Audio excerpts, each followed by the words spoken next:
우리 옆에 분과 함께 인사하겠습니다. 사랑합니다. 축복합니다. 감사합니다.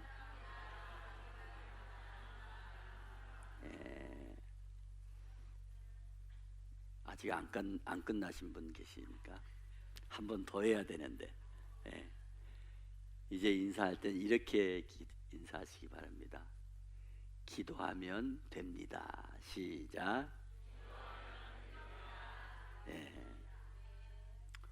오늘 말씀의 제목은 기도의 능력이 살아나는 교회. 시작. 기도의 능력이 살아나는 교회. 기도에 대해서 모르는 사람일수록 기도를 하지 않습니다. 기도에 대해서 잘 알고 있는 사람일수록 기도하지 않을 수가 없습니다. 오늘 본문 말씀은 기도의 능력을 잃어버린 교회를 예수님께서 책망하시는 내용이 나옵니다. 예수님께서는 영적인 능력을 잃어버린 교회를 향하여 큰 소리로 책망하셨습니다. 기록된 바 내 집은 만민이 기도하는 집이라. 기록된 바 내 집은 만민이 기도하는 집이라 칭함을 받으리라 하지 아니하였느냐. 너희는 강도의 소굴을 만들었도다 하시매. 그랬습니다. 예루살렘 성전은 하나님께 예배를 드리고 기도하는 거룩한 성전입니다. 하나님께서는 그곳에서 이스라엘 백성들을 만나 주셨고 말씀해 주셨고 죄를 사해 주셨고 인도해 주셨습니다. 예루살렘 성전은 거룩한 곳이며 하나님의 영광과 능력이 임재하는 곳입니다. 그런데 그 거룩한 성전을 강도의 소굴로 만들었다고 말씀했습니다. 교회가 하나님의 영광과 능력이 살아나야 되는 것입니다. 그런 거룩한 모습은 사라지고 돈을 바꾸고 비둘기나 동물을 사고 파는 그런 강도의 소굴로 만든 것입니다. 오늘 본문에 성전 안에서 돈 바꾸는 사람들이 있습니다. 그 사람들은 성도들이 하나님께 제물을 드리는 데 따른 편리함에 비롯된 것입니다. 성전을 지키는 사람들이 돈을 바꾸어 주면서 사람들에게 이득을 취했습니다. 한 번 바꾸어 줄 때마다 2펜스의 돈을 더 받은 것을 예수님께서 아시고 분노하셨습니다. 비둘기를 파는 일도 그렇습니다. 이스라엘 백성들은 6월절이 되면 예루살렘 성전에 올라갔습니다. 그리고 거기서 제사를 드립니다. 근데 반드시 제물을 가지고 가야 됩니다. 돈이 많은 사람은 양을 드리고 가난한 사람은 비둘기 한 쌍을 드리고 그리고 더 가난한 사람은 비둘기 한 마리를 드리는 것입니다. 그런데 먼 곳에서부터 걸어와야 되는 사람들이 이런 동물을 가지고 오기가 쉽지가 않았습니다. 그래서 성전에서 이런 동물을 미리 준비했다가 팔면 그것을 제물로 드리기에 편리했습니다. 그런데 문제는 이런 동물들을 팔면서 제물을 팔면서 막대한 값을 붙여서 이득을 취했다는 것입니다. 뿐만 아니라 자기들이 파는 동물만이 성전의 제물로 들어갈 수 있도록 허락했다는 것입니다. 이런 일이 예수님께 더욱 분노하게 했던 것입니다. 어떻게 교회가 본질을 잃어버리고 있습니까? 교회는 하나님 앞에 기도하는 집입니다. 그런데 강도의 소굴로 만들었다고 화를 내셨습니다. 교회가 교회의 본질인 영적인 능력을 회복하기 위해서 기도를 회복해야 되는 것입니다. 교회의 문제는 돈의 문제가 아닙니다. 교회의 문제는 지식의 문제가 아닙니다. 교회의 문제는 시설의 문제가 아닙니다. 교회의 문제는 영적인 본질을 회복해야 되는 것입니다. 교회의 성결성과 교회의 순수성과 교회의 영적인 본질을 회복해야 되는 것입니다. 그것이 바로 하나님의 말씀이며 기도인 것입니다. 교회는 말씀이 살아나야 되고 또 기도가 살아나야 됩니다. 교회가 한 시대의 흐름 가운데 능력을 회복하고 영광을 회복하고 어둡고 타락한 시대를 구원하고 치유하기 위해서는 교회의 본질인 말씀과 기도가 회복되어야 되는 것입니다. 오늘 예루살렘 성전을 지키는 제사장들의 문제가 기도에 대한 간절함이 없었습니다. 그들은 매일 3차례 기도를 했습니다. 일주일에 한 번씩 금식했습니다. 그러나 자기들의 죄에 대해서는, 또는 당시에 포로로 잡혀가 있는 자기 민족에 대한 간절한 기도, 그런 것이 없었습니다. 어쩌면 기도하는 것보다도 주머니에 들어오는 이익에 관심이 더 많았습니다. 그러므로 영광스러운 성전이 이 세상의 가장 추한 모습으로 변하고 있다는 것입니다. 성경 역사에 나오는 인물이 있습니다. 엘리야가 바로 그 인물입니다. 엘리야가 기도할 때에 하늘문이 열리고 하늘에서 불이 내렸습니다. 또 엘리야가 기도할 때 3년 6개월 동안 비가 내리지 않았습니다. 또 엘리야가 기도할 때 하늘문이 열리고 비가 쏟아졌습니다. 엘리야는 능력의 사람입니다. 그런데 성경에 이렇게 말씀하고 있습니다. 그는 우리와 같은 성정을 가진 사람이라. 무슨 말입니까?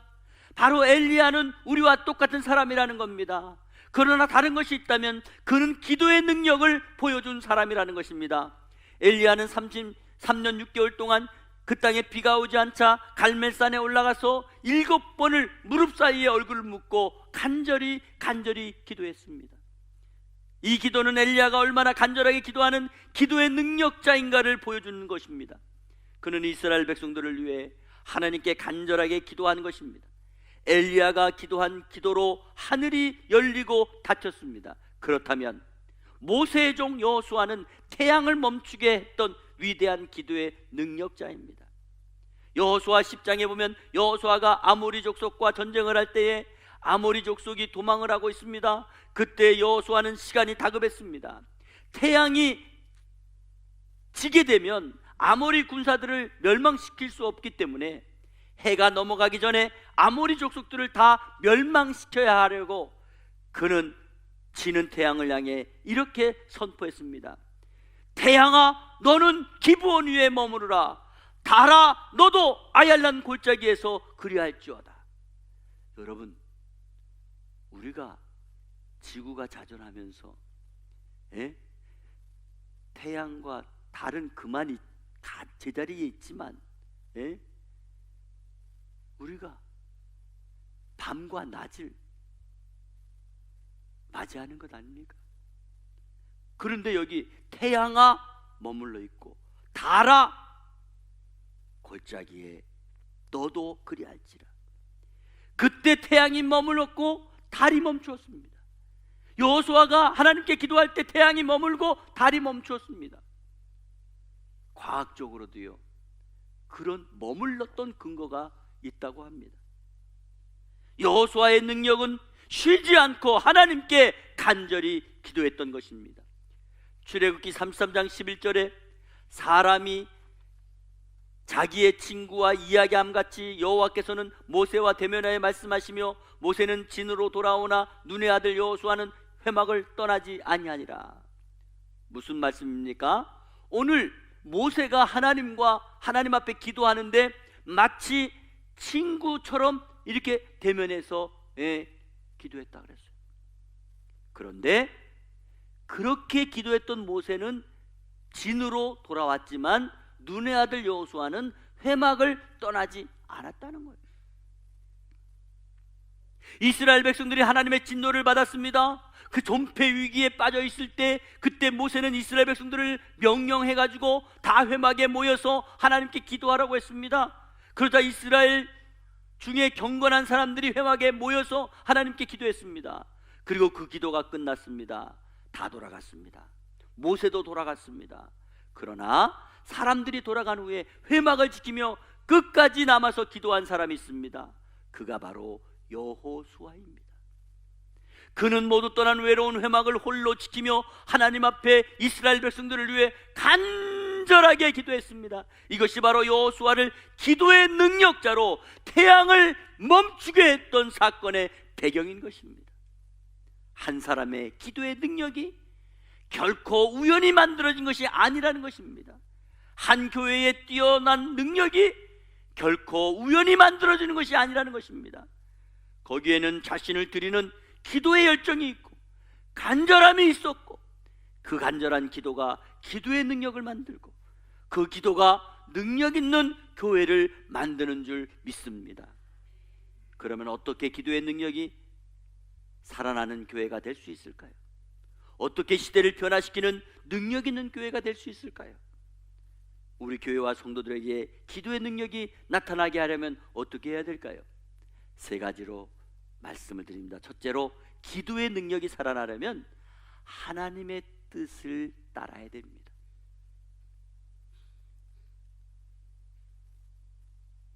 마태복음 6장 33절에 보면, 그런즉 너희는 그의 나라와 그의 의를 구하라.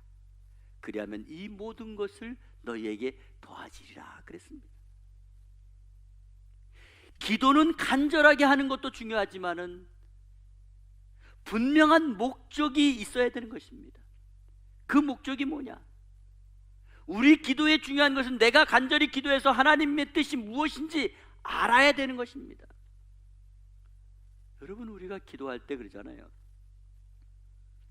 부모된 입장에서 자녀들의 부탁을 들어주잖아요.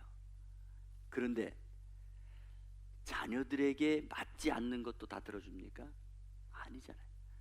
부모의 뜻에 합당할 때 들어주잖아요. 지금 하나님 앞에 기도하는 우리가 하나님이 어떤 마음을 가지고 계실까? 하나님께서 이 상황을 어떻게 이끌어가고자 하실까? 지금 이 상황에서 내 안에 계신 성령께서는 어떻게 기도하기를 원하실까? 하나님께서 지금 가장 시급하게 다루시는 응답이 무엇일까? 알아야 된다는 거예요. 하나님께서 원하시는 뜻을 찾아 그것을 가지고 간절히 기도해야 된다는 것입니다. 그럴 때 하나님께서 모든 것을 더해 주신다고, 응답해 주신다 그랬어요. 하나님께서 원하시는 기도가 무엇인지 깨닫고 그 기도를 할 때 하나님의 능력이 우리에게 나타나는 것입니다. 기도의 능력이 살아나기 위해서는 하나님의 분명하신 뜻이 포함되는 기도를 드림으로 기도의 능력을 나타내는 줄 믿으시기를 바랍니다. 두 번째로, 기도의 능력이 살아나려면 성결한 삶이 되어 기도해야 된다는 것입니다.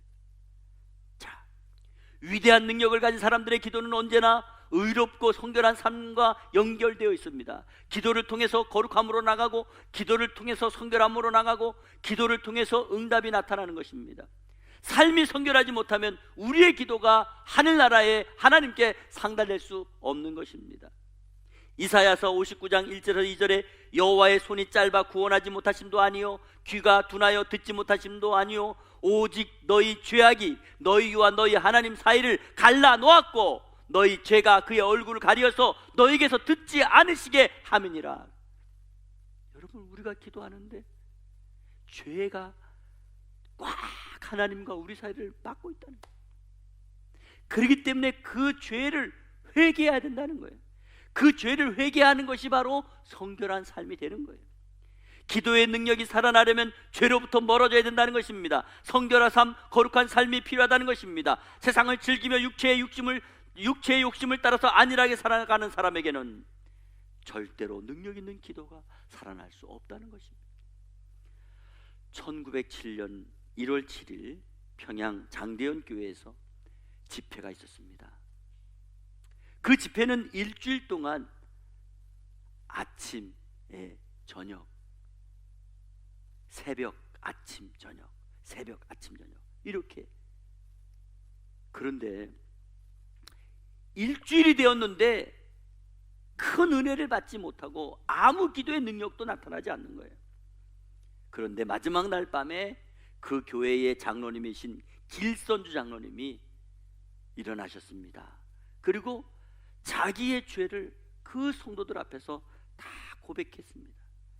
모든 사람이 깜짝 놀랐습니다. 그분은 이렇게 말했습니다. 나는 하나님 앞에 아간 같은 자입니다. 나 때문에 하나님께서 이 집회에 은혜를 베푸실 수가 없습니다. 1년 전에 내 친구 중 한 사람이 임종을 하면서 내게 부탁했습니다. 길장로, 내가 세상을 떠나면 내 집 살림을 좀 돌보아 주게. 내 아내가 너무 세상을 몰라. 그러니까 자네가 좀 돌보아 주게.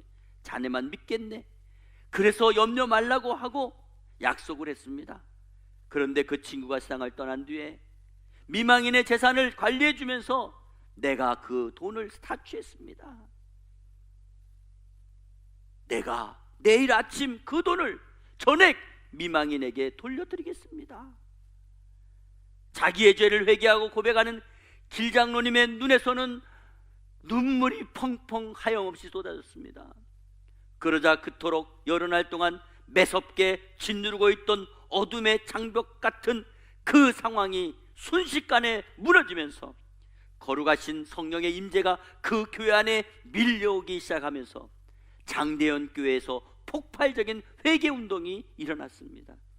그들은 그동안 느껴보지 못했던 기도의 능력을 경험하면서 교회가 온통 물바다가 눈물바다가 되고 그동안 경험해보지 못했던 회개 운동이 장대현 교회에서 일어났던 것입니다. 한 사람의 회개를 통해서 여기저기서 회개의 본물이 터져 한국교회사에 잊을 수 없는 대각성 운동이 되었던 것입니다. 이 시간도 기도의 능력이 살아나기 위해 심령 가운데 통회하고 자복하는 회개의 역사가 일어나기를 바랍니다. 우리의 죄를 자백하고 통회할 때 성령의 감동이 밀려와 우리를 새롭게 하고 기도의 능력이 살아날 줄 믿습니다. 세 번째로, 기도의 능력이 살아나기 위해서 삶을 드리는 기도를 해야 됩니다. 위대한 기도의 사람은 자기 자신을 하나님께 바친 사람입니다. 하나님께서 그들을 사용하신 것과 결코 그들이 완전해서가 아닙니다. 허물 많고 온전하지 못한 사람이 많이 있어요. 성경에 보세요. 여러분, 아브라함을 보세요. 아브라함도 남자가 돼가지고요, 어려움에 빠지니까 자기 아내를 누이 동생이라고. 이삭도 그러죠. 야곱 보세요. 얼마나 야비해요. 우리가 인간적으로 보면 저런 놈, 계산적이야 이러면서 싫어할 그런 사람 아닙니까? 다윗 보세요. 다윗은 남의 아내를 왕이라고 해서 범하지 않았습니까? 성경 역사에 보면요, 허물 많고 문제가 많지만 하나님께서 그들을 사용하셨다는 거예요. 왜? 그럼에도 불구하고 그들은 삶을 온전히 하나님 앞에 드렸을 때에 기도의 능력이 살아났다는 것입니다. 기도는 삶입니다. 기도는 삶의 전부가 되어야 됩니다. 우리의 하루는 기도로 시작하고 기도로 마쳐야 됩니다. 우리의 한 달도 기도로 시작하고 기도로 마쳐야 됩니다. 우리의 1년도 기도로 시작하고 기도로 마쳐야 됩니다. 우리의 일생도 기도로 시작하고 기도로 마쳐야 됩니다. 교회가 그런 것입니다. 교회는 모든 일에 기도로 앞장서야 됩니다. 기도가 그 교회를 이끌어가는 것입니다. 기도가 교회의 최대의 자산이 되는 것입니다. 우리 성도들의 최대의 자산이 기도가 되어야 되는 것입니다. 하나님께서 교회에 주신 무기는 건물이 아닙니다. 물질이 아닙니다. 세상 권세가 아닙니다. 지혜가 아닙니다. 하나님께서 교회에 주신 무기는 기도입니다. 우리 성도에게 주신 무기는 기도입니다. 누가복음 10장 19절에 내가 너희에게 뱀과 전갈을 밟으며 원수의 모든 능력을 제어할 권능을 주었으니 너희를 해칠 자가 결코 없으리라. 아멘. 그렇습니다. 교회의 무기는 오직 기도입니다. 기도의 크기가 교회의 크기입니다. 기도의 크기가 성도의 크기입니다. 하나님의 영광이 크게 기도를 통해서 나타나는 것입니다. 교회는 새벽 기도를 통해서, 월삭 기도회를 통해서, 수요 기도회와 금요 기도회를 통해서 그 기도를 무기 삼아서 교회가 교회 될 수 있는 것이고 성도가 성도 될 수 있는 것입니다. 기도는 영적인 무기입니다. 이제 우리는 이 나라와 이 민족을 위해서, 수원 지역을 위해서 기도를 무기 삼으시기를 바랍니다. 평강의 교회 성도들은 기도로 무장하시기 바랍니다. 기도의 무기를 사용할 줄 알기를 바랍니다. 기도로 세상과 맞서 싸워 정복하시기를 바랍니다. 그래서 삶의 현장에서 기도의 능력이 살아나는 교회와 성도와 가정이 다 되시기를 주 예수 그리스도의 이름으로 축원합니다. 축원합니다.